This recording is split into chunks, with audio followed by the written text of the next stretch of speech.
Well, hi everyone. Let's go ahead and get started. Welcome to Forbidden Planet. This is the first in a series of talks that I'm going to be doing with Morbid Anatomy and open discussion forums that have to do with the cinema of artificial life. So they're films that have to do with robots, with cybernetics, and different forms of artificial intelligence or artificial life found throughout the history of the movies. So today we're going to be exploring and talking about one of my favorite films, and if you're here, it's probably one of yours as well, the 1956 science fiction Technicolor film from MGM, Forbidden Planet. And so today, there's sort of two sections to the talk, and that'll go for about an hour. And then I'd like to open it up if you're interested in talking about the film, or if you have questions, or if you just want to offer your own insights into this. So the two sections of the talk are going to be focusing on sort of the history of the film itself, sort of as a historical film object. So we're going to be talking about the way that Forbidden Planet really sort of changed sort of the cinematic view of outer space and sort of opened it up, made it more complex. And actually, in many ways, sort of made the science fiction space exploration genre something that could be taken seriously.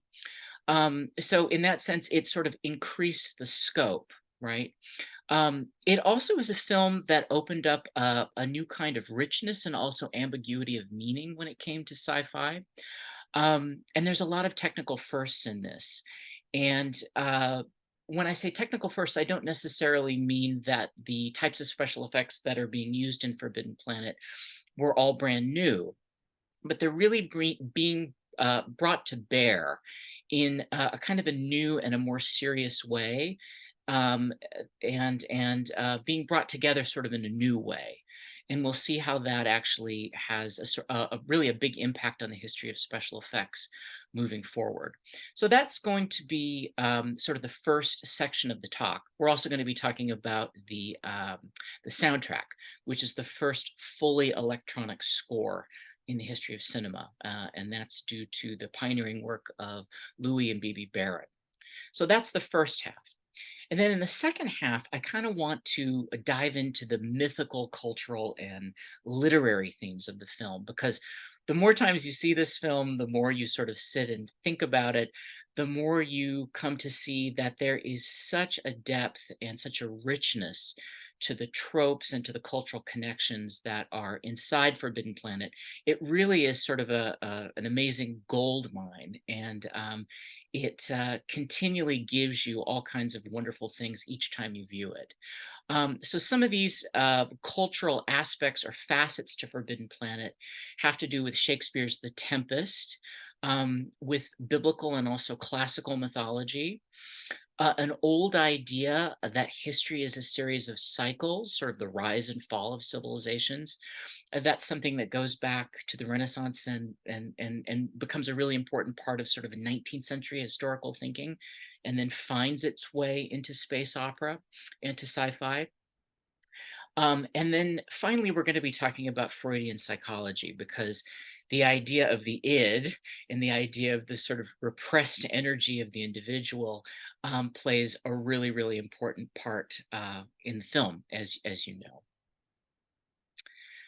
So to kick this off, as we start to think about Forbidden Planet in the history of cinema, let's talk about some of the science fiction precursors. So if we're thinking about science fiction as a genre, there are certainly things that go back before the Victorian period, but it's really in the 19th century that the genre of science fiction, of speculative fiction related to science and technology, that really gets going with the work of people like Jules Verne and then later H.G. Wells. And so things like From the Earth to the Moon, 20,000 Leagues Under the Sea, H.G. Wells' War of the Worlds, The Time Machine, and then, of course, things that are a little bit earlier, like Frankenstein, Robert Louis Stevenson's Dr. Jekyll and Mr. Hyde.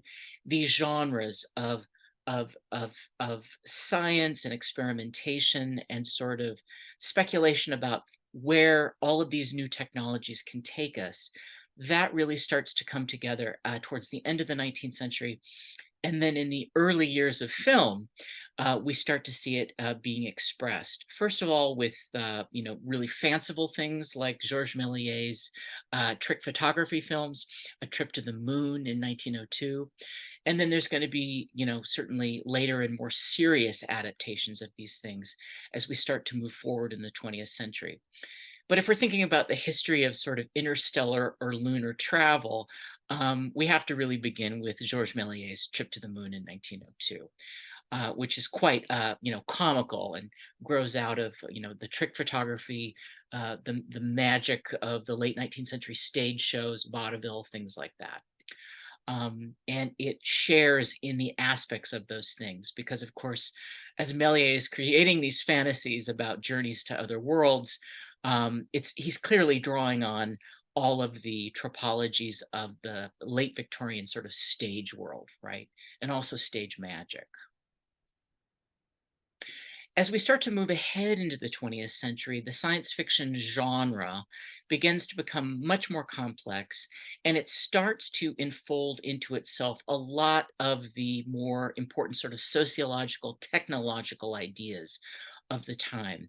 So something like Elita, Queen of Mars, which is made in Russia in 1924, starts to think about how issues related to society and technology can be sort of reflected using the sort of science fiction genre. So in this is about this is about a journey from Earth to Mars and the discovery of a civilization there, where certain social factors and social sort of revolutionary ideas are being acted out on Mars. And the design of it comes out of Russian constructivism. So you're starting to get really spectacular sets and really interesting costumes that are sort of tying in a lot of these different sort of technological images from things like, transistors and telegraphy, and all of the new military technology. That's all being reflected in a lot of the styles that are being utilized to bring the sets and costumes to life in these early science fiction films. So Elita, Queen of Mars is an early example of this.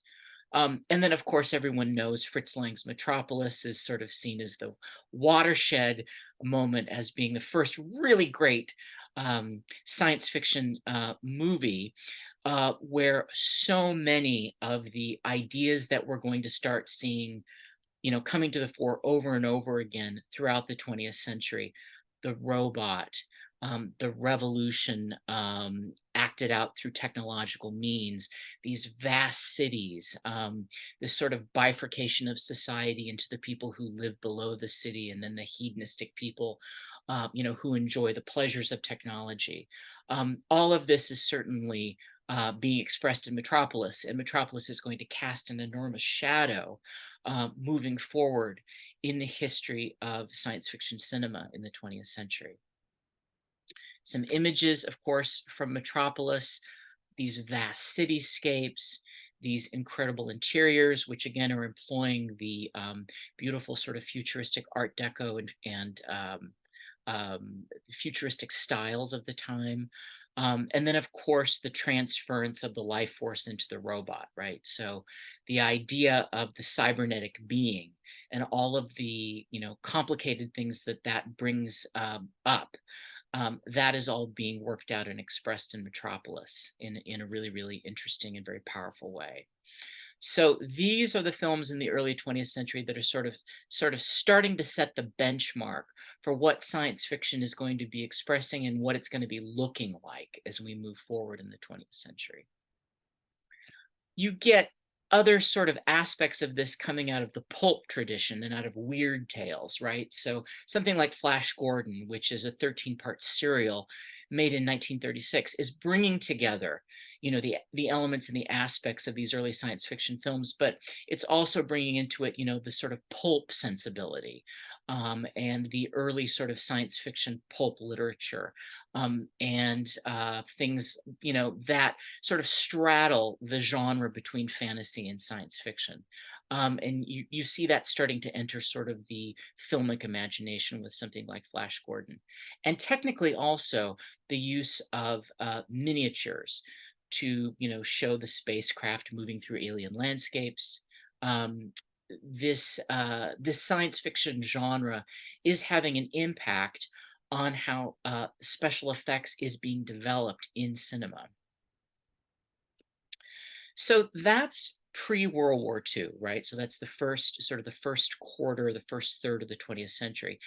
After the Second World War, of course, global culture is changed, and the genre of science fiction has also, come of age, and it's also been impacted and affected by things like the enormous devastation and loss of life, by the development of new technologies, and probably nothing has had a greater impact on the science fiction imagination, or even let's say, the public imagination, than something like the dropping of the atomic bomb, right? So in the 1950s, as science fiction films are developing as a genre, we have not only the fear of the bomb, right, and the increasing sort of post-war paranoia and the space race, but there is this sort of new seriousness that lunar exploration, interstellar exploration, and also the idea of alien visitation or alien warfare. These things are taking on a new kind of seriousness in the 1950s. And that's reflective not only of the public's familiarity with these genres, right? Because we're in the middle of the 20th century, but also, a growing sort of anxiety and, an increasing paranoia, if we're thinking about the 1950s politically, right? All of that is being reflected in the genre of science fiction in different ways. So three examples that are, sort of moving us forward with this new way of thinking about and also envisioning something like lunar exploration, interstellar exploration, and then, of course, the subject of alien warfare, are Destination Moon, The Conquest of Space, and then, of course, the somewhat campy Earth versus the Flying Saucers, which is similar in a way to, an earlier novel and also film, H.G. Wells' War of the Worlds, right? So again, it's becoming, in a way, a genre that is, the public is much more comfortable with, and that it is actually lining up with a lot of the new technological developments of the 1950s, along with, as I've mentioned, the social anxieties related to the post-war political situation, and also just the technological realities of the 1950s. So again, if we're thinking about all the things that are leading up to Forbidden Planet, we have to think about a really important, well, actually two really important movies that come before this. One is The Day the Earth Stood Still from 1951, which I'm sure you all know. Really important for a number of reasons. It takes that very, very serious sort of tone that I've been talking about, whereas so much science fiction before it has been, somewhat hokey, or sort of, merged with the fantastical or the fantastic. There's a certain level of seriousness and also of ominousness that The Day the Earth Stood Still really brings into the sort of the cinematic vocabulary. And also, as the poster says here, the center of the movie is this idea of a warning and an ultimatum. There is this idea that a more intelligent extraterrestrial form of life is watching us, right? We're being surveilled by higher forms of life, and we've got to get our act together, right? Because we have to evolve, and we have to start using our technologies in better ways, or we really don't have the right to exist in a universe that is so broad, and according to this film, filled with intelligent life, right? This is a kind of a call for the human race to, in fact, grow up. A similar film, not quite the same, but that is also bringing to the fore sort of this similar type of themes. Not quite at the same level of seriousness, but I would argue it's a sort of a sibling to The Day the Earth Stood Still, is This Island Earth, in which a scientist is taken aboard and becomes embroiled in a conflict between two alien races. And again, Something that you see in this film, and you see it in The Day the Earth Stood Still, is this idea of actually this image of the flying saucer.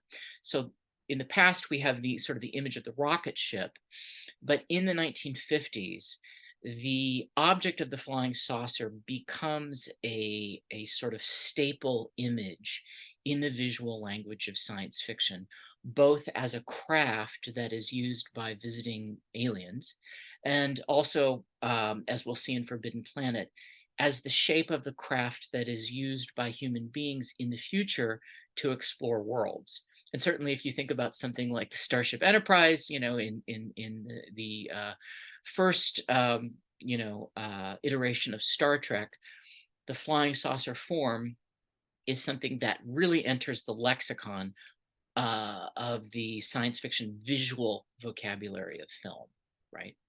And also, I would point out that there are certain visual elements within sort of the set design of this island Earth, drawing on sort of the image of the atom, which sort of grows out of the old astrolabe image, that you will see brought into the set design of Forbidden Planet. So again, the apparati that are filling sort of these control modules or these control rooms in spaceships.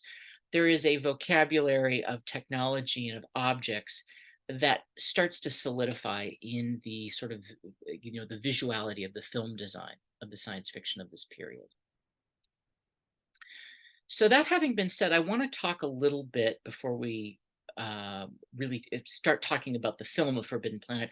I want to talk about the people who made this.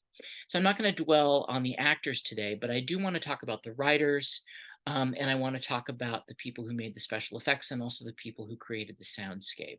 So there's something really interesting about the sort of structure and the underlying form of the story of Forbidden Planet. And people have been pointing this out for the last 40 years, that Forbidden Planet seems to be an adaptation of Shakespeare's last play, The Planet, loosely adapted, but the characters are all there, and sort of the form and the ideas that are the basis of The Tempest do seem to also be the basis of Forbidden Planet. Now, there is one source that points out that Irving Bloch, who was one of the two writers who worked on the original story and the first sort of version of the screenplay, actually did have the Tempest in mind, but it really doesn't appear in sort of the critical text until the 1970s. So the critics of the time aren't pointing this out until a couple of decades after the film, which I think is kind of interesting. But it's certainly something that we now think of. And in fact, when people teach courses on Shakespeare and film, or they talk about filmic adaptations of Shakespeare, when you bring up The Tempest, Forbidden Planet is always listed as being an adaptation of Shakespeare's last play. And we'll talk more about why that is in a minute. So Irving Bloch and Alan Adler do the first iteration. It's originally called Fatal Planet. And then Cyril Hume, who is a veteran screenplay writer and also a novelist, who's worked on things like Trader Horn, some of the original Tarzan movies, some of the early Fred Astaire musicals, and then also did the first film adaptation of The Great Gatsby. He takes this and he molds it, and he turns it into something that I think we would all agree is a really rich and complex and interesting and subtle script. So Hume is responsible for the creation of that script. I'm also going to be providing a list of links, and Joanna and Morbid Anatomy can put them up for you once they post the recording of the film. And including in that list of links will be a link to the screenplay. So if you're interested, you actually can look through it. So those are the writers. Now I want to talk about the special effects maverick who really brought to us the beautiful world of Forbidden Planet. His name was A. Arnold Gillespie, and he's sort of the grandfather of special effects at MGM. He starts out at MGM actually in 1924, and his first big project is the silent film of Ben-Hur. And he goes on to create some of the most iconic MGM special effects. And nothing greater that I can think of than the Wizard of Oz, and he's responsible for that. The cyclone, and working actually with Cedric Gibbons, the legendary set designer, to create with a team, of course, those incredible matte shots. We'll talk about those in a minute. But Gillespie is a pioneer, and he also was trained at the Art Students League. So he was also a really wonderful, like Ray Harryhausen, also a master draftsman and visual artist, but also somebody who was pioneering the material culture structures and techniques to bring these worlds into being. And Forbidden Planet is actually one of his last major projects. So here is Mr. Gillespie in his, hip boots, working on one of these miniature sets, where there's a great ship battle going on. I forget which film this is. Here are some images from The Wizard of Oz from 1939, creating the giant tornado out of a giant, I think it was a 30-foot long tube of muslin, excuse me, and using all kinds of interesting things like air tubes to blow dust out of the bottom of the tornado.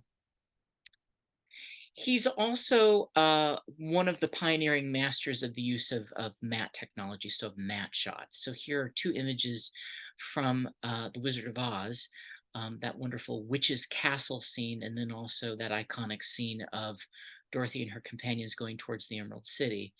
And I'm sure some of you already know this, but just very quickly, what a matte shot is, and this is of course all done digitally now, but in the old days, it's when a scene is done in composite, right? So a scene is filmed very often with the moving actors, and in a sort of shaped area, right? And the rest of the film is blacked out.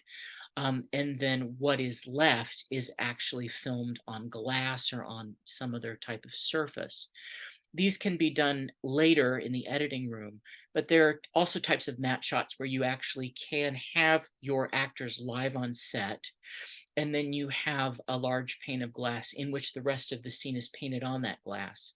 And if you very carefully line up that piece of glass, which is transparent, and then also painted, you can actually get your live actors who are far behind it on the set, and then of course your whatever is painted on the glass to line up, and then that scene is actually shot and created all in camera. So there's different ways that this was done in the old days. It could be done separately in the editing room, or it could actually be done almost like an old sort of stage trick, right, where you're optically doing the whole thing in camera. So in Forbidden Planet, this is actually done both ways. So here's one of these wonderful sort of later sort of editing room shots where you have this beautiful painting of Altair 4, the planet, where you have the the beautiful sort of desert landscape with Morbius's fabulous house, and then you can see the water is actually shimmering and shining. So that's a composite that's done in the editing room. And then of course those wonderful scenes in Forbidden Planet of the great Krell machine, which is a gigantic cube which goes 20 miles in either direction. This is a shot that is done both in the studio, where you actually have folks actually walking on the soundstage, and then you're actually shooting through a piece of glass that has all of these things painted on it. And then that is actually brought into the editing room, and then animation is added to it to create the flashing lights. So there's also combinations of the ways that you can use the matte technology. Another shot with a slightly different coloration here, showing the actors in one of these giant sound stages with the piece of glass actually in front of them, creating a really seamless illusion. Another view of looking down of the giant Krell machine, where you actually have the Morbius and then the captain and the doctor actually walking across a causeway. And this, of course, was done later in the editing studio. But of course, this is a rather large miniature, and then a shot of them walking across one of these giant sound stages, being shot very, very high above from a crane. And then, of course, that was put together as a composite in the editing room, again, adding the animation of the wonderful bolts of electricity coming up from parts of this machine. I just want to point out that the sense of scale and sort of the seriousness of the feeling that the audience gets is something entirely new. I mean, you do have things like the William Cameron Menzies film, Things to Come, where you have these giant, very impressive sets. But this is really the first time that these types of miniatures and matte shots and animation are being brought together on such a scale in Technicolor to really create this sense of these alien worlds. And it's not campy, it's not hokey, it's really actually quite awesome and awe-inspiring. And that's going to have an enormous impact on the next generation of filmmakers for the way that they're actually thinking about the possibilities of showing, outer space and all of the things that are in outer space, whether you're talking about alien landscapes or whether you're talking about, gigantic alien technologies like this. A couple more images for you, sort of showing some of the groundbreaking special effects here. I wanted to point out that when the ship lands in Forbidden Planet, the soundstage was actually a 350-foot curved backdrop, the cyclorama. Parts of this backdrop actually still survive, and there's a private company somewhere down in Los Angeles that actually still owns these, and I'll try to find the link and actually post that. So here's an image of one of those composite matte shots of the ship, the flying saucer, but that's come from Earth.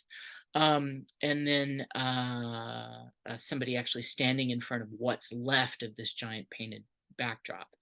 But again, this is the first time that all of these different types of techniques are being done on this scale and being used in a science fiction film. Here's a production image actually from A. Arnold Gillespie's biography, showing again a component of sort of this matte shot process. So here you have the underside of the ship on this giant lot, or soundstage, I should say. And you can actually see, if you look up closely, you can see the the fake rocks and the scaffolding behind them. So it's the lower part of the flying saucer has been created, not the upper part. Then in this next shot or series of photographs, you can actually see that first image, right? So this is a, to scale lower part of the flying saucer on the soundstage, right? Here is the first component of the matte shot that's going to be put together in the studio later, showing this and the actors. And then there is a painting on glass, or I'm not sure if it's on glass or if it's on some other type of surface, which is added in later, I believe, in the editing room. Now, I'm not 100% sure about that, because again, sometimes unless if you don't have the notes, you're not always sure if this is being done in camera or if this is being done later. But it is nevertheless a matte shot utilizing a painted component to create the top of the flying saucer, right? And then the actual to-scale, real-time filmed part. And then those are brought together, either in camera or in the editing room, depending on which. Here's an image of Arnold Gillespie with the model of the desert vehicle that Robby the Robot actually uses to pick up the astronauts. And here he is later in life holding that model in hand. Here's one of A. Arnold Gillespie's drawings for the original, some of his first original ideas for the id monster. So in some of these early drawings of the id monster, You don't necessarily see it here, but one of the ideas is that the id monster actually will have the face of Dr. Morbius, because spoiler alert, but you probably all know this if you're here for this talk, the id is of course Dr. Morbius's id. So there was this talk about, the monster needing to correspond to him visually in some way. I'm not sure if you can really make out, Walter Pigeon's face in the later animation. I don't really think you can. But that was part of the original idea, for one of the first iterations of what the id should look like. Here's one of his early drawings from his notebooks. And originally he had thought that it was going to be just sort of a giant monster with a man inside, sort of like Robby the Robot, right? So I talked a little bit about sort of the use of these different sort of old-fashioned special effects technologies to create this rather monumental sense of scale in Forbidden Planet. I also want to talk about cell animation and rotoscoping, which is the animating over a moving image, frame by frame. You see this in several places in Forbidden Planet. You see it with these wonderful sort of light effects. When the flying saucer lands, you see it when the tiger is vaporized by Leslie Nielsen's character. Um, and it's quite beautifully done and done in a really, really interesting way.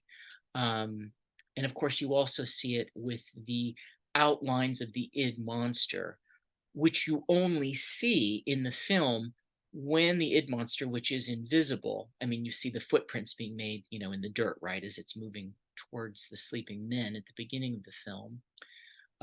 That wonderful old effect where you have an invisible character making footprints, where you have the shallow trough of sand or powder, and you have the hidden platform in the shape of a foot underneath, which drops to create that illusion, right? That's being used. But when the id monster itself actually is manifested, and you can see the outline, and then of course the visage, that's always in relationship to some kind of an energy field, right? So here, when the id monster is trying to get through this sort of energy fence that they've set up, or when it's being blasted by their laser phasers, that also is this rotoscoping cell animation work, right? So it's creating this wonderful sort of luminous, sort of radioactive energy sort of look, right? You see that repeatedly used throughout the film. So that's a little bit about sort of the technological background of the special effects. I want to talk a little bit about Robby the Robot, and I want to talk about it in the context of the history of the robot. Now, I don't, some of you probably know this, but in my relationship with Morbid Anatomy, a big part of my work with them has been the teaching of the history of robotics. So I've taught a full course called A Cultural History of Robots from Myth to Modernity. And then I've also given a series of lectures through Morbid Anatomy on the history of robots and automata in relationship to various subjects. So this is something that's very dear to my heart, and it's actually part of my academic specialty, the history of the robot. And that's actually how sort of the subject of the cybernetic salon kind of came about as well. So I want to tie a little bit of that in, because of course Robby the Robot is a central character in Forbidden Planet, and he's such an important sort of archetypal image in the last half of the 20th century in how we think about the robot in pop culture, and the robot as a helper, right?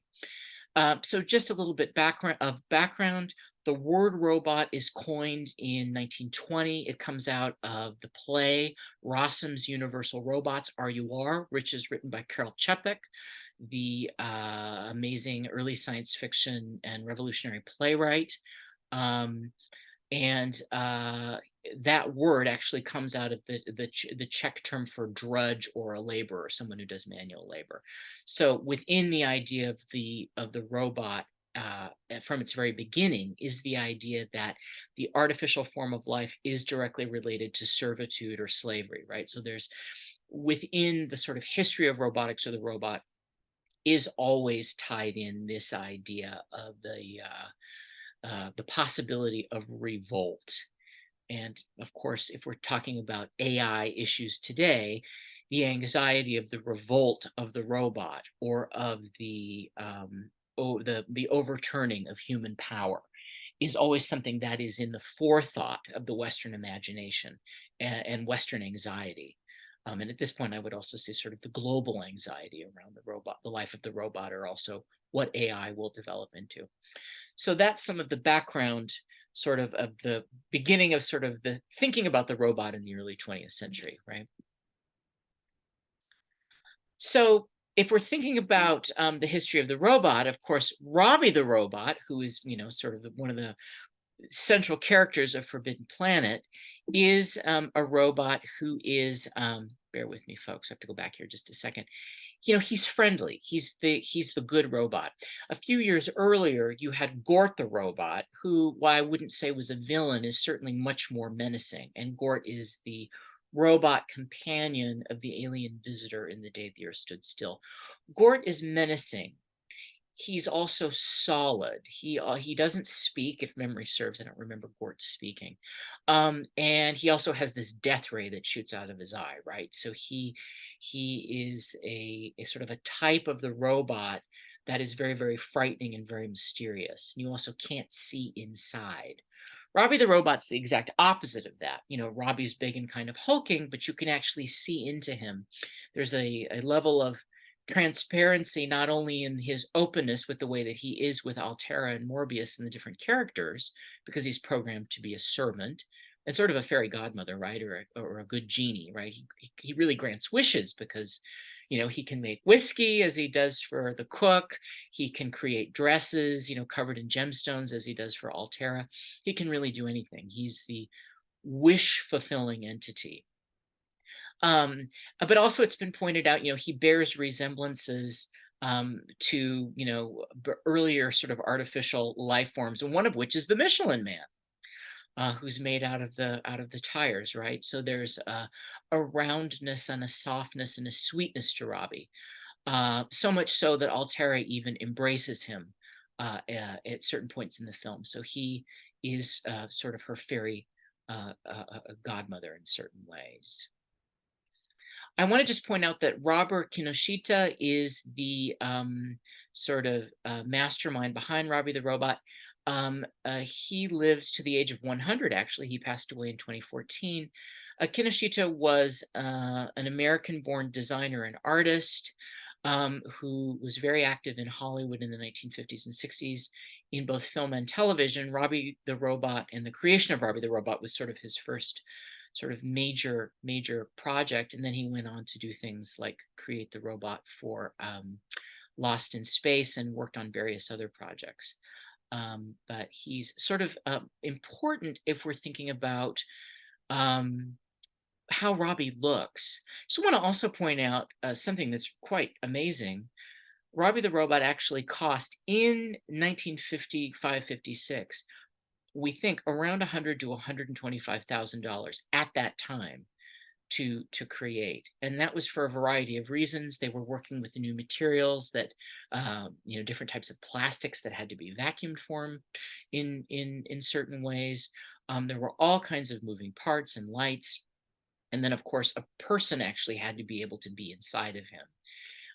And then there's a series of cables that actually Robby was hooked up to that had to be hidden, sort of as the power source to run all of this. So in today's dollars, we think that this would be close to something like around $1 million, which was like, I think like a fourth or a fifth of the film's budget at the time. So really quite astonishing that the brass at MGM actually allowed the creators of this movie to spend this much money to create this prop, who then was to go on to become such an important entity sort of in the science fiction imagination of the 20th century.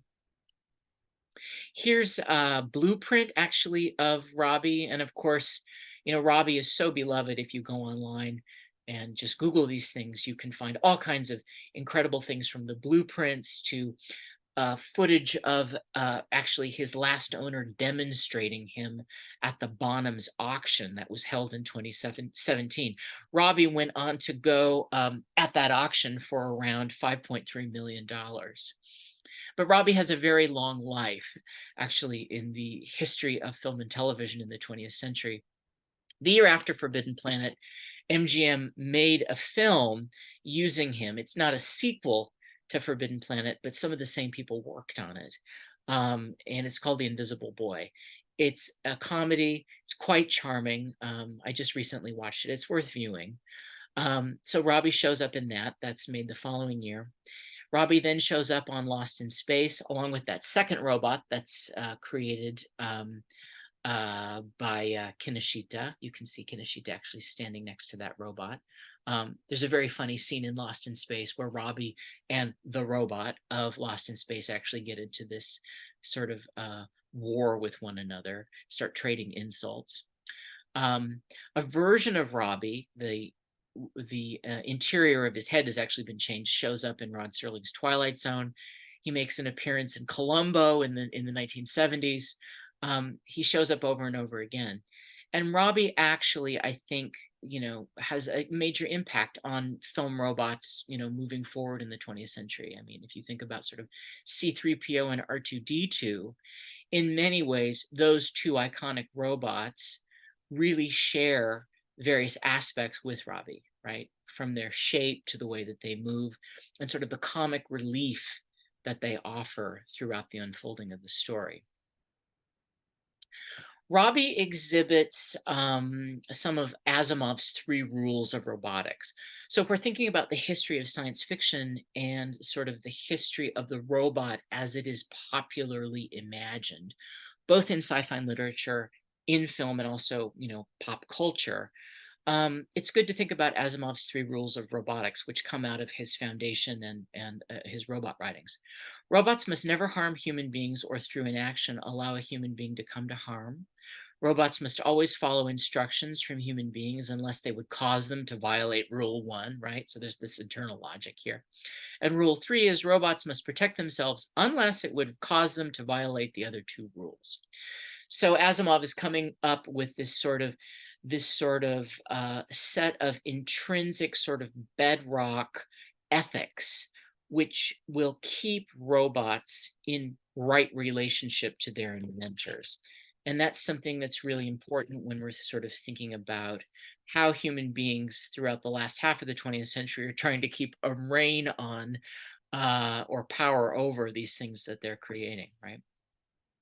And certainly that law is made manifest, and it's actually discussed in Forbidden Planet, where Dr. Morbius actually exhibits how Robby cannot harm human beings even when he is told to. And that's going to play an important role as the solution to what this mysterious force is later on in the movie starts to be revealed, because Robby can't follow an order to attack the hidden power. Because, of course, as we come to find out, that hidden power actually is directly connected to Dr. Morbius. So that's why Robby actually is powerless to sort of protect them from the id, because the id is, in fact, a human being or an extension of the human being.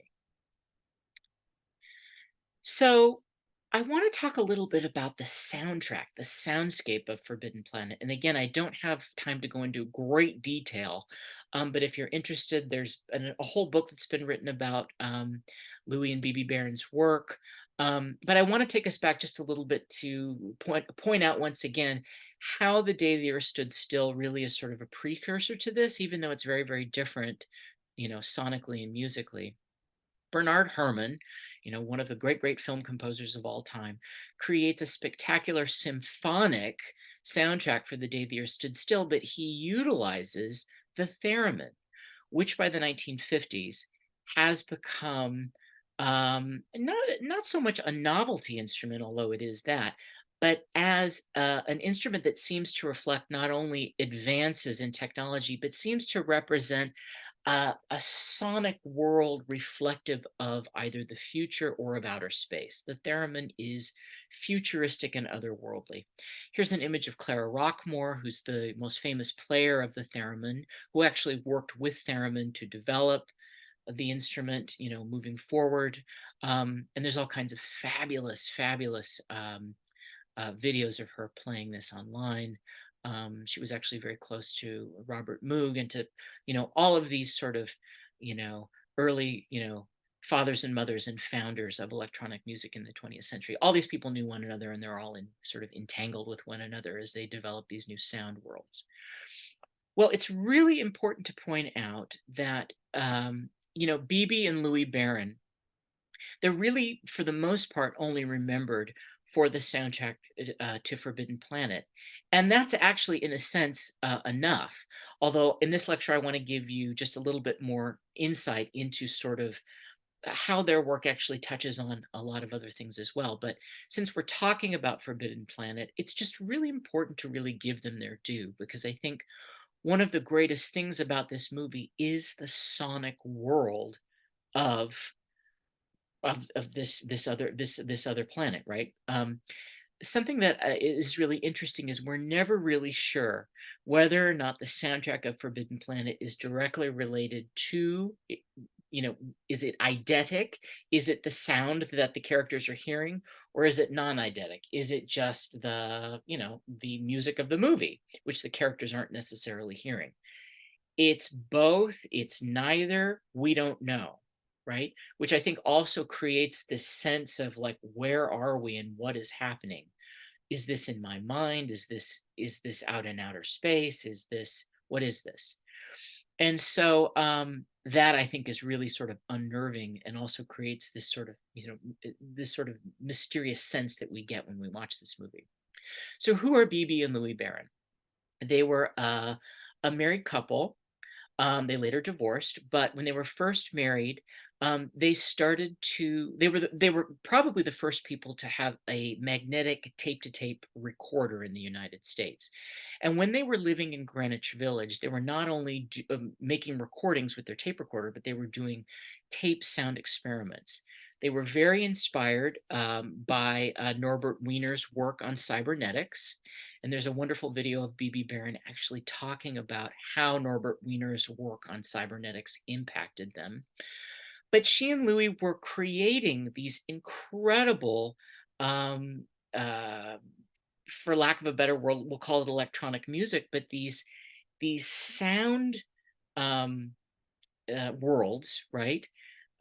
Based on these magnetic and these vacuum tube generated circuits, and they were doing all these really interesting things.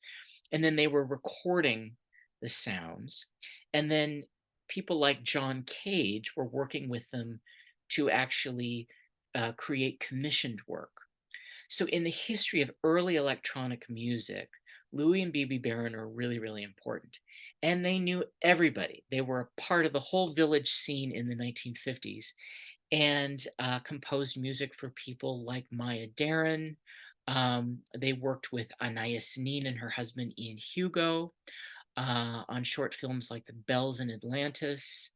Um, they really were important in not only the creation of music and electronic soundscapes for avant-garde modern performance and early experimental film, but they were an inspiration to a lot of other people as well. People like Edgar Varese, composers like Lou Harrison, Harry Partch. All these people were hanging out with them, learning from them, getting excited about them, and there was this wonderful ferment and exchange, right?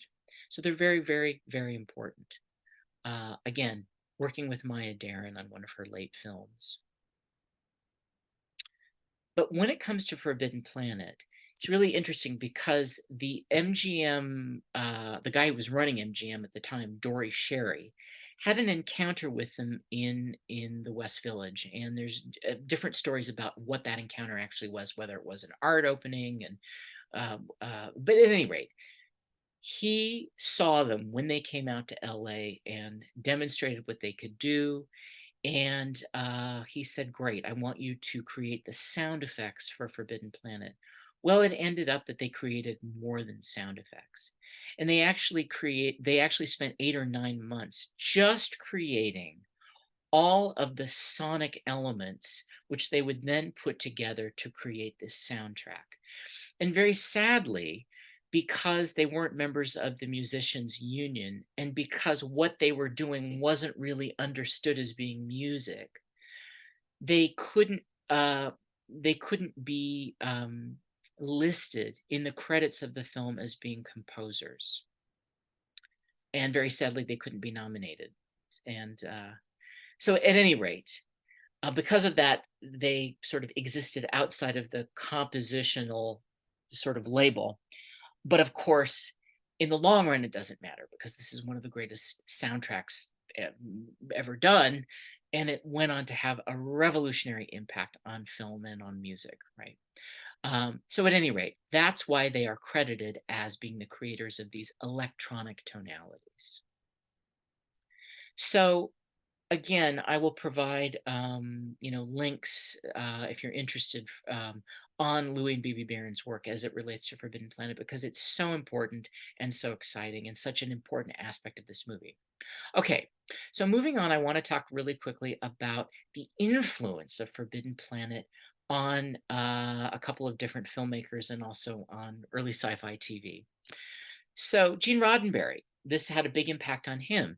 And just as an example, if you're thinking about the being beamed up and being beamed down in the, or sort of early Star Trek technological visual world, it starts in Forbidden Planet, right?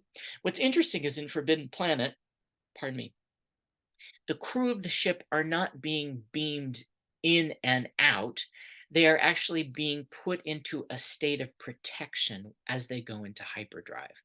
So again, though, there's this very interesting sort of vocabulary of the technologies of space travel and trying to create a sort of visual vernacular that will communicate to the audience, these very, very sort of, if we're thinking about physics, or quantum physics or, space travel, things that are actually really complex and actually sort of, fantastical, right? That actually might not quite be scientific, right? But to create a sort of a visual world where these scientific processes of moving through the universe can seem to the audience to be realistic and believable, right? We have to create a world in which we as the audience can see that and which we can believe it. Forbidden Planet is starting to create this sort of set of visual tropes, right?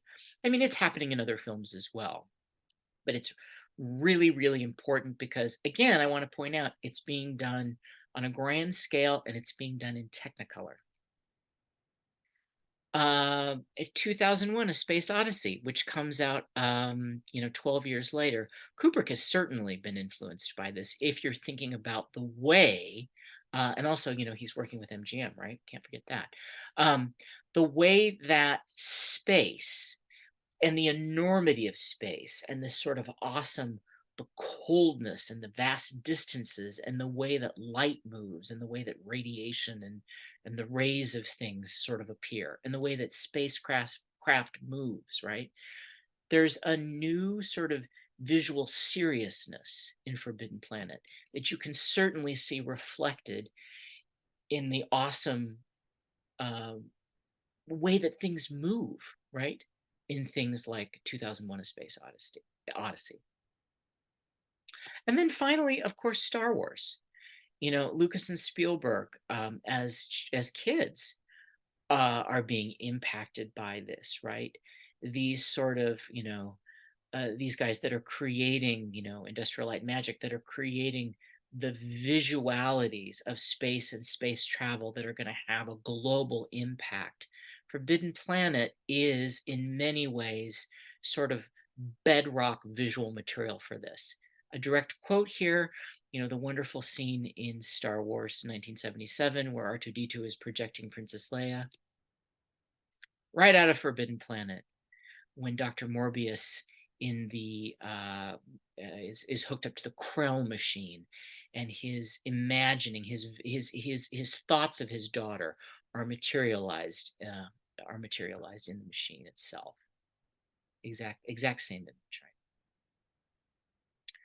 So that is um, sort of an encapsulation of what I wanted to share with you, sort of about the people behind the visuality, the people behind the sound of Forbidden Planet, and then also the way that Forbidden Planet has had a major impact also on the film of the last half of the 20th century.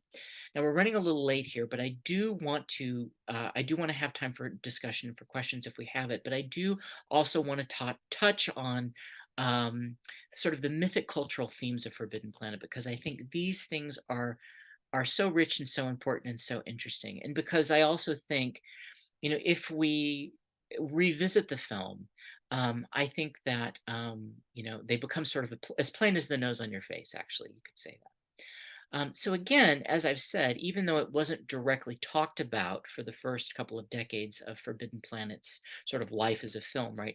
In the 1970s, people began to point out that there was a direct relationship between Shakespeare's The Tempest and Forbidden Planet. And as I've said, there seems to be a source in which Bloch, one of the first authors, actually talks about using The Tempest.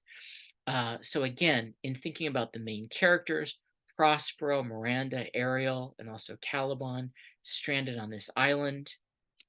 Morbius is clearly Prospero, who is the sorcerer, magician, scholar, who can, summon all of these fabulous things out of the air, and who to a great degree is also sort of the master of all he surveys and surveils, right? And of course, Altera in Forbidden Planet is definitely Miranda.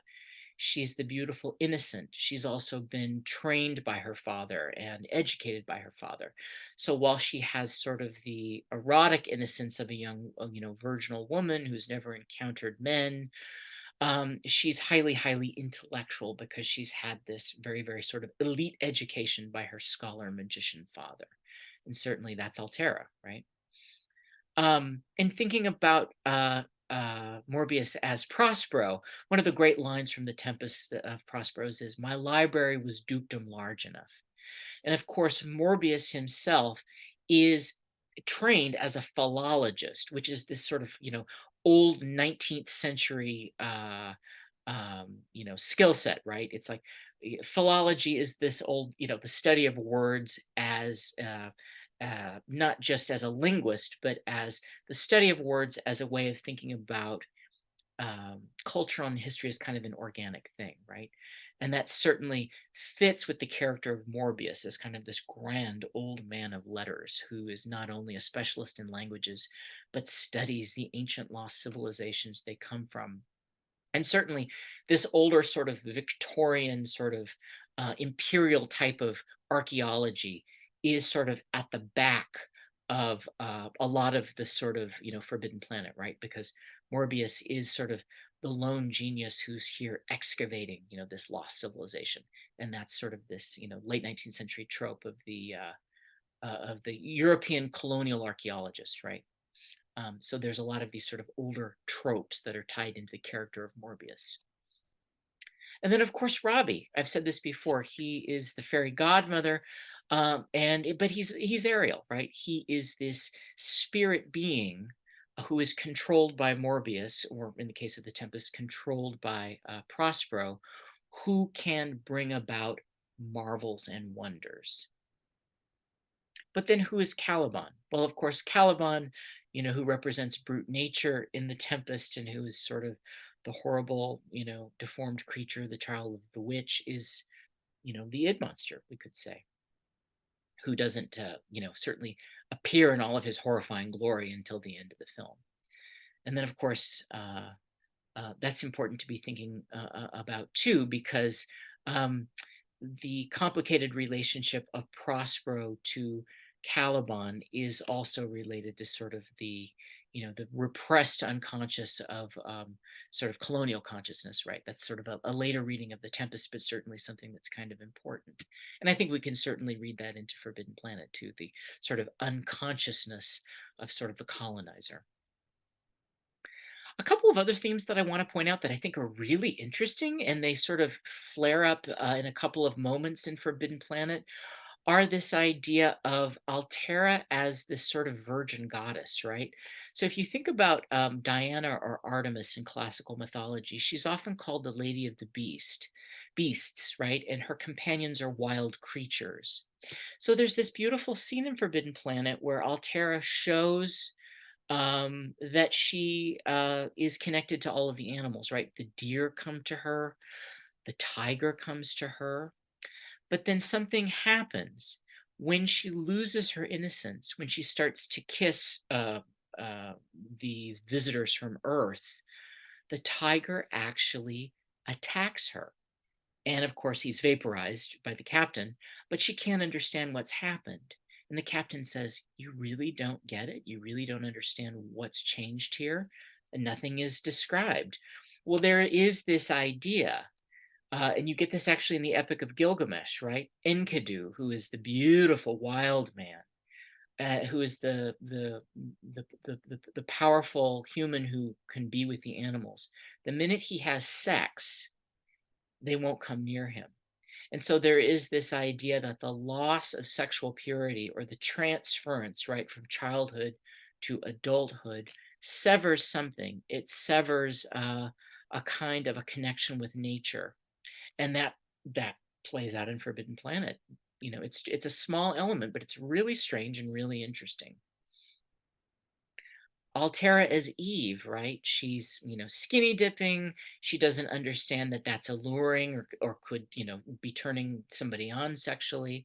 Um, and of course, that's, sort of played up with a lot of comic relief in Forbidden Planet because, again, she's got a great intellect, but she's innocent and she doesn't understand the power of her own beauty and also the danger, right, that the men are bringing with them. And that creates a whole kind of complicated thing around agency and the gaze and who's got control, and is certainly reflective of a lot of these anxieties between the sexes in the 1950s, right? So in certain ways, Forbidden Planet seems to be ahead of its time. In certain ways, it seems to be fairly campy and sort of retrograde. Thinking about Altair 4 as being this Eden, right? These people are showing up and it's pristine. Um, the last thing that I want to point out, well, actually, the last two things I want to point out are this idea of the cyclicality of history. Again, Forbidden Planet, because it's drawing, it was made in 1957, but it's drawing on a lot of almost sort of Victorian ideas. Um, it's drawing on this idea of the cycles of history, and that's certainly something that's fallen out of fashion in academic history. I'm trained as an academic historian, and this older idea that history repeats itself, which was very popular for centuries, has really fallen out of fashion. It's actually come back in certain ways. I always used to tell my students something that I loved to say was history may not repeat, but it certainly rhymes. But there is this old classical idea, and it's certainly very, very important in a lot of Victorian thinking, is that civilizations go through life cycles in the way that living beings go through life cycles. Here's an image from Thomas Cole's The Course of Empire, Destruction. So one of these very grand romantic views of the fall of empire. And that is reflected in a lot of these early historical disaster epics. The Last Days of Pompeii, right, which is made in the 1930s. And then, of course, Atlantis, the Lost Continent, which is actually put out by MGM and which is made actually a few years after Forbidden Planet. A. Arnold Gillespie is going to do the effects for this too. But I point that out because part of the narrative of Forbidden Planet is that the Krell, this alien civilization that once inhabited this planet, and which Morbius has studied, and which Morbius is trying to, he's trying to utilize their technology.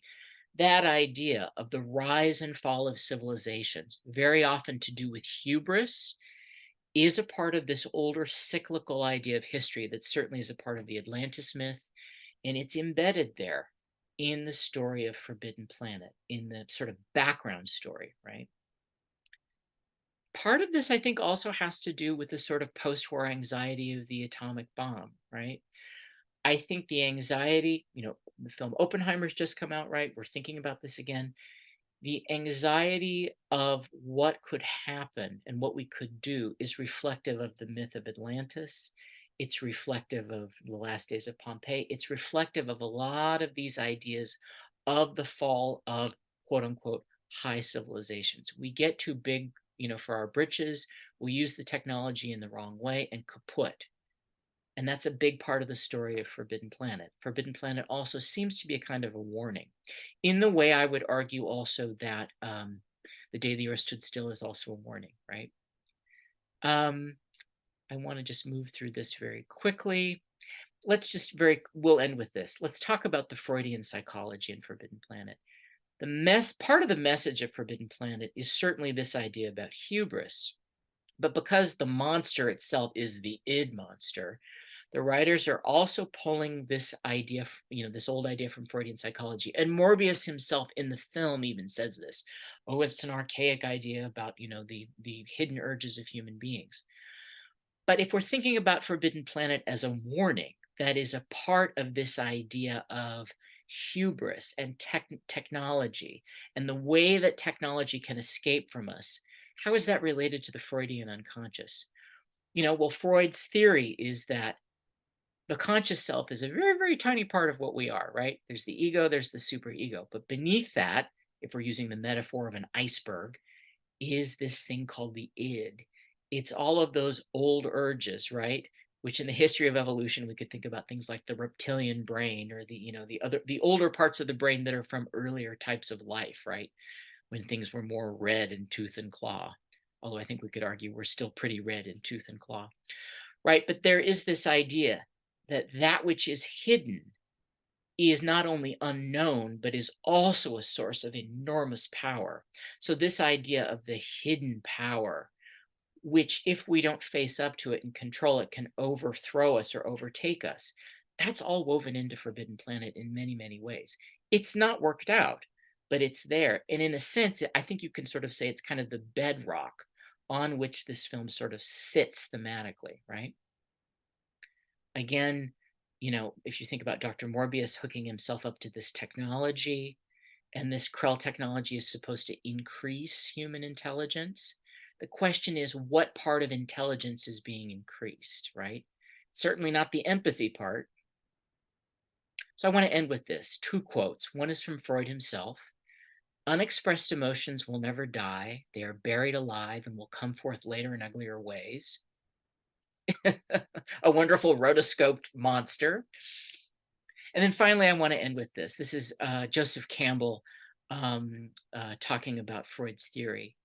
The shadow is, so to say, the blind spot in your nature.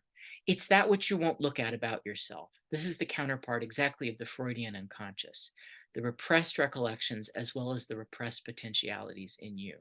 So again, the id, the shadow, as being a source of great power, potential, but also as being this extremely dangerous thing, which if we don't get a handle on it, can just, send it all up in smoke, so to speak. So I want to end there. Thank you so much. And if we have questions, please go ahead and just turn on your microphones, and we will just open this up for discussions and questions. Let me just stop sharing my screen here and go back to Zoom. Okay, folks, hold on just a second. Let me see if I can get this to work here. Oh, goodness. Okay, bear with me.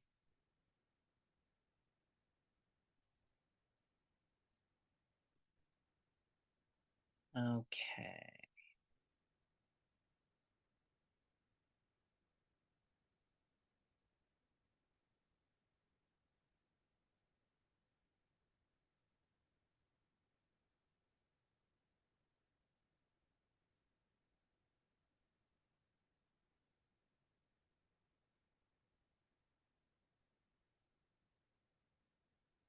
Hi, everyone. Go ahead and unmute if you like. Oh, goodness. I guess I'm the one who has to do this. Okay, bear with me.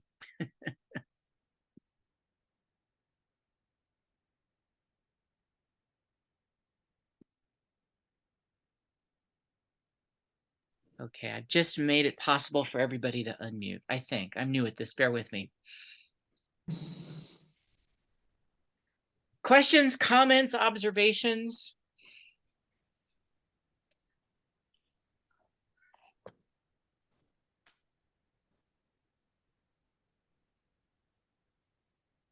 Thank you. That was a great hour. I could have sat here for like 3 times that much listening to you touch on all these things.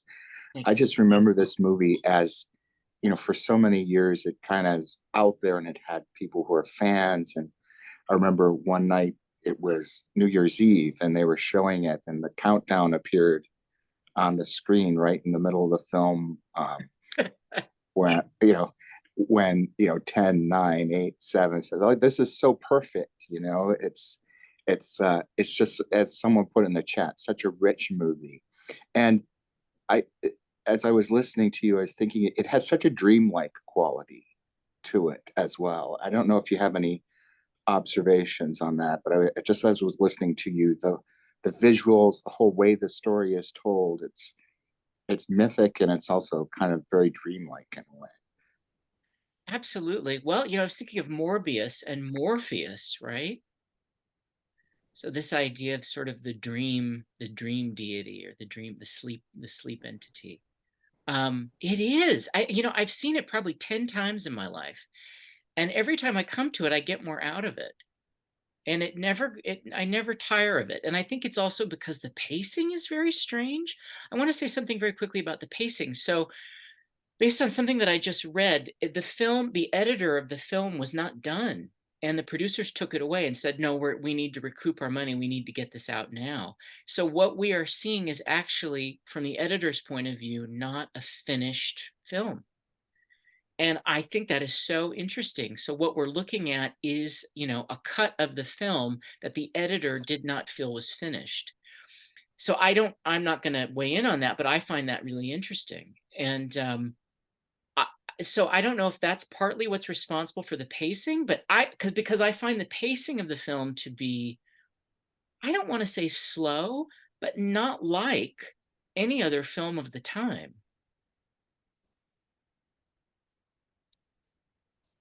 So I don't know, but it does have a very strong dreamlike quality for sure. Part of that I think is also the soundtrack, because again, these sounds are coming in and out, and they reflect characters, and sometimes they seem to be tied to Robby or to the landscape or the nightscape or the id monster or the equipment, but then they're also just sort of free floating. So it's almost like we're submerged in this sort of sonic ocean, right? And I think that creates a very dreamlike quality. Absolutely. And the use of color in Uh, the film as well. You get just a whole analysis of color theory in that movie. oh, absolutely. It's so rich.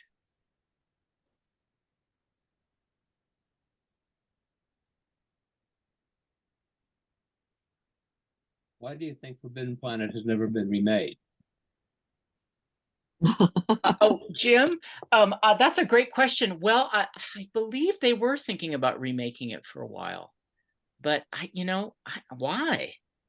I don't know. I don't know the specifics. I think there's an actual story there. I actually think the article on Wikipedia actually talks a little bit about this. I don't know.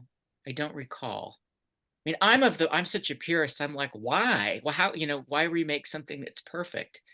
It's like remaking Rear Window or remaking the Wizard of Oz. I think is a little bit different because the source material is actually so different from the film. But Forbidden Planet is its own thing. Does anyone have any insights on that, or I don't really know. Hi, Eleanor. Did you? Oh, I don't know. Can you hear me? I can hear you, and I'm not sure. I can't see. Does everybody have their cameras turned off, or am I? Believe me, you want my camera turned Okay, off. great. I just wanted everyone. I wanted everyone to feel free to be, visible if they wanted. Something that you may be able to give me some background on, Yeah. which is I wondered about the actual architectural aspect of Edward Morbius's house and the interior design, because it looks to me almost like mid-century modern, done in sci-fi. And the designs, for instance, of Neutra or Lautner, and these were, as you know, major designers, and the profound influence they had on architecture and interior decor in California. And whether or not in your research you've ever seen whether the set direction people were influenced by them. Oh, I would say absolutely. Well, remember, Cedric Gibbons designed the sets for this. And he was the big kahuna at MGM going all the way back to, I think he started working there. I don't know if he started working there in the late 20s or the 30s. So the Art Deco cinema style, and then of course the New International style, of course, comes later, but it certainly grows out of that, and the Bauhaus influence and all that. Gibbons always had his finger on the pulse of that. So I mean, if you just think about how this shows up in sort of those wonderful MGM interiors and those very lavish 1930s films too. Yeah, I don't know a lot about Cedric Gibbons' like private life, but he and his team, because it was an army of people at MGM, yeah, they certainly had connections to all of this and probably all these people. Because remember, Gibbons and a lot of these people are also, if they were high up on the totem pole, were having cocktails and going to parties in houses in LA that were designed by these Yes. people. Yeah. Okay, thank you very much. It's a wonderful workshop. Oh, I'm glad. Thank you for coming.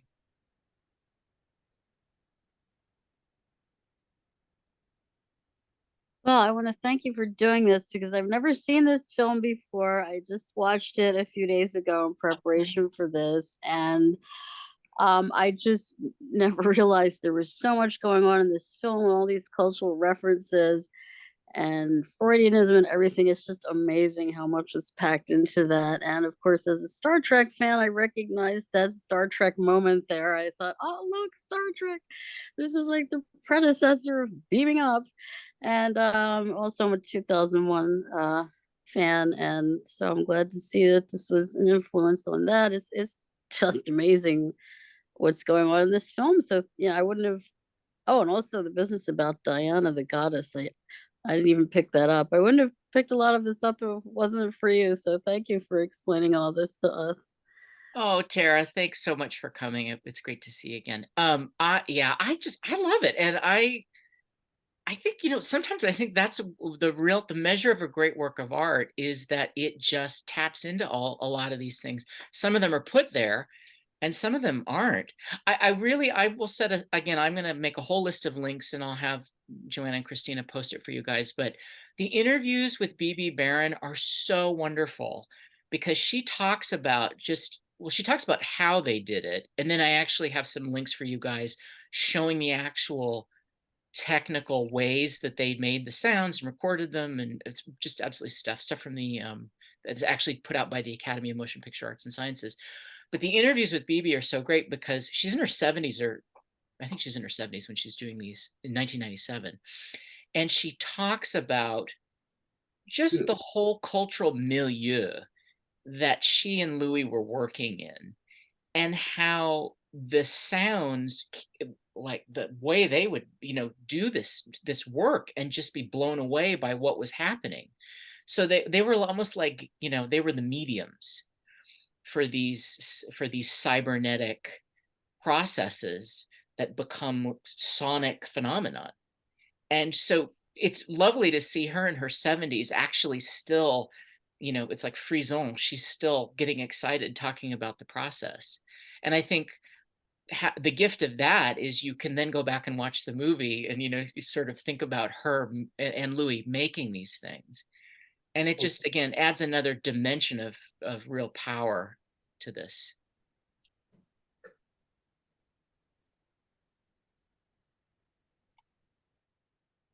I could nerd out forever on this movie.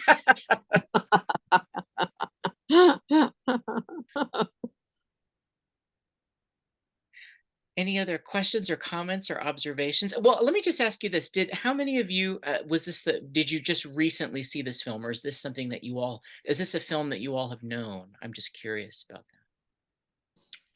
Um, Forbidden Planet was the first science fiction movie I ever saw, and I saw it when I was 9 years old, and I was imprinted for life. that.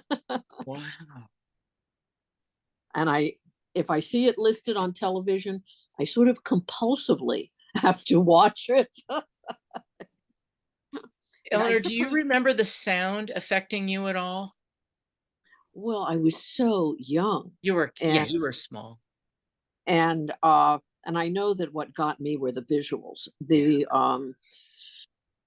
The skyline, well, the background of the planet Altair 4 when they land, and it's this glorious sort of teal blue in the background, which my entire life it has had this magical quality. Yeah. And perhaps, things that you have loved since you were a child, they're very comforting. Mm-hmm. And it's never lost its hold on me, which is interesting.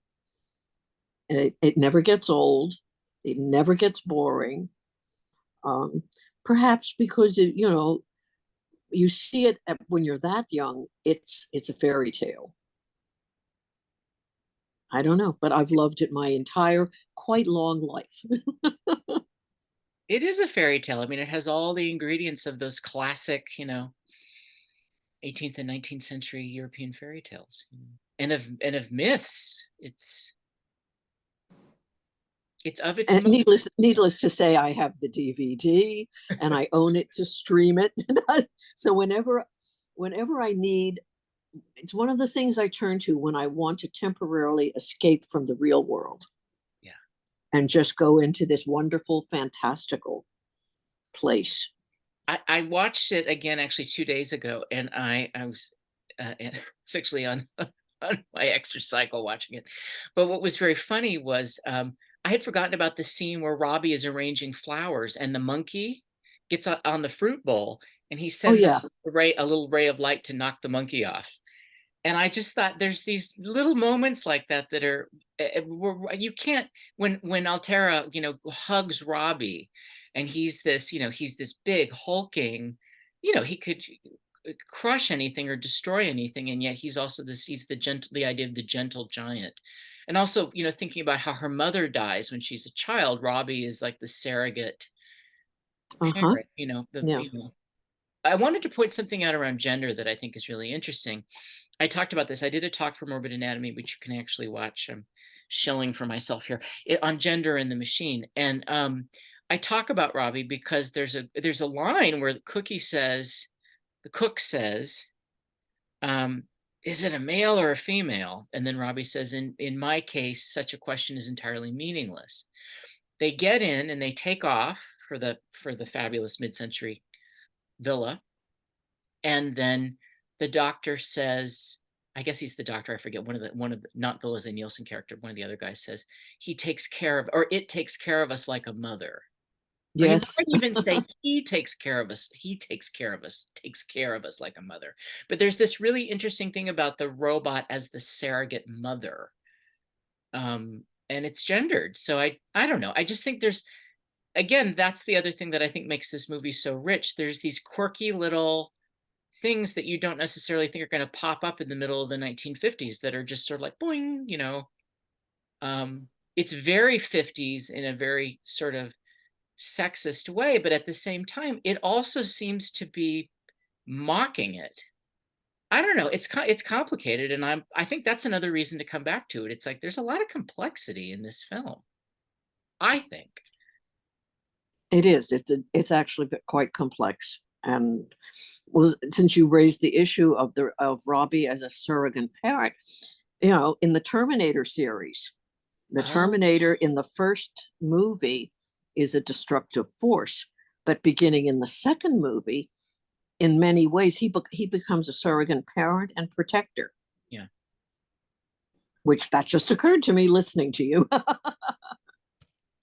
So maybe that's another stream, another evolution from Forbidden Planet.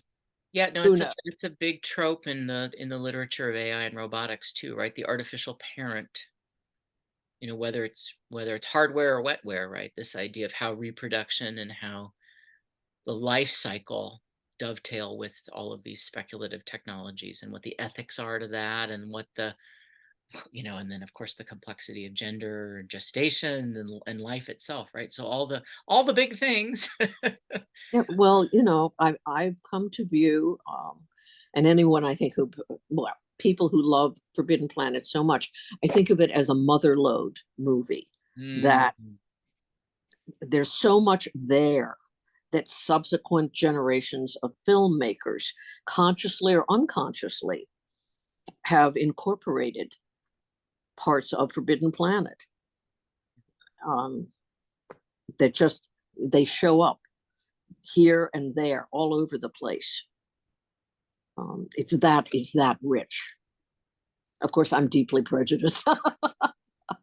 Well, the idea of motherlode too, think about the Krell machine, 20 miles in either direction, and it's all Oh under the yeah. surface, so this idea of like stuff that's buried and forgotten and under the surface is literally and figuratively is a important part of this film. Jason, I have a question. Yeah, Nick. When you were doing your research, your comment about a quarter of the budget being, dedicated to the manufacture of Robby. Yeah. Did you see anything about how MGM ever came to greenlight this movie? Because given what science fiction was before this, the level of investment, the quality of the actors, Walter Pidgeon was not just, oh, hey, let's get some B-list actor off of the street to appear in this movie. How did this thing ever come to be made? Do you have any background on that? I do, and there's a lot written on it, but I'll tell you what I know. So it's really interesting because Dory Sherry's his whole life story is fascinating. Louis B. Mayer was actually fired at the end of his career, and Sherry took over. And MGM's heyday was the 20s up to the Second World War, and then in the 1950s things started to really shift. Something happened with the Supreme Court ruling. Sorry, I'm really going to nerd out on this because I want to talk about the structure of film, and also film distribution. So there was a Supreme Court ruling after the Second World War that had to do with anti-monopoly, in which studios that owned or had vested big monetary investment and interest, and very often if it was also they were corporately connected, the Supreme Court forced them to be severed from their chains of theaters. So a lot of these movie studios that for 30 years had these chains of studios attached to them, those things had to be separated. And then so the whole system of financing movies and what movies had to actually recoup in order to allow them to be made, that all started to change in the 1950s. So anyway, and Dory Sherry is sort of a part of trying to figure out how to make this work. I think Forbidden Planet in many ways is sort of an incredible, glorious accident, because it seems that the brass thought that this was going to be like a kid's movie. So the way that it's it was going to be done in a way that was supposed to, sci-fi had always been done before, right? Kind of campy, for now we would say sort of cheesy, right? It was like nobody had ever really done a sci-fi film like this in Technicolor. There's some other examples, like The Day the Earth Stood Still, that's very serious, but this is at a whole other level, right? In a way, visually, this is at the level of sort of the pre-war grandeur of MGM, telling some other type of story that's totally, post-war. There was a lot of, I think, not everybody knew what they were doing. Dory Sherry gave them a lot of control. Arnold Gillespie also and Cedric Gibbons, remember, were connected to this older world, right? A very grand, money is no expense, right? So they and this is sort of a last gasp of that sort of visual, world of MGM. But the other thing is, I think a lot of it also had to do with what the brass thought this movie was going to be. So again, they marketed it towards a juvenile audience too. If you look at the early marketing for Forbidden Planet, Robby is the scary thing. he's holding Anne Francis. So it's the replication of this like monster and damsel thing. It's King Kong, it's Frankenstein, it's Dracula. That doesn't have anything to do with Forbidden Planet. In fact, the only human that Robby carries is the doctor after he's killed at the end, right? So it's this benevolent caring thing. So it's just bizarre. So I'm sure there's many more details about what was going on behind the scenes, but I think a lot of it was also just an accident. Same with Louis and Bibi. Like when you read the story of like how Dory Sherry met them in New York, he said that he thought they were just these like, this is quoting him, dirty beatniks. And they gave him their card and said, you know, we want to play our music for you. And he was like, okay, fine, you know, play it for me when you come to LA. You know, he had no intention of ever seeing them again, according to him. They said, and when they remembered it, he was much more warm to them or whatever. And they were, but it doesn't matter because they showed up, he saw them, and then he let them do this. But it's just, it's absolutely bonkers because they were supposed to just do, it was just going to be sound effects. And I don't know if they ever contracted a composer to like do a score, but the fact that this movie ended up just using this weird sound world, I don't know. The more you read about this, so Nick, sorry, this is very sort of a long-winded answer to your question. No, it's a great answer. There are Jason, so many. it happens. It happened, and it's just nuts that it even happened.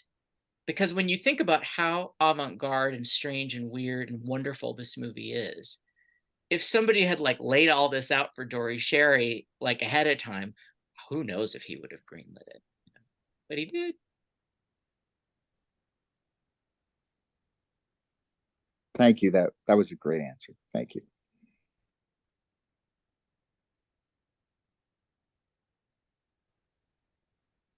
Well, everyone, we're at 7:30, so I should probably close out here. But thank you so much for coming. This was great fun.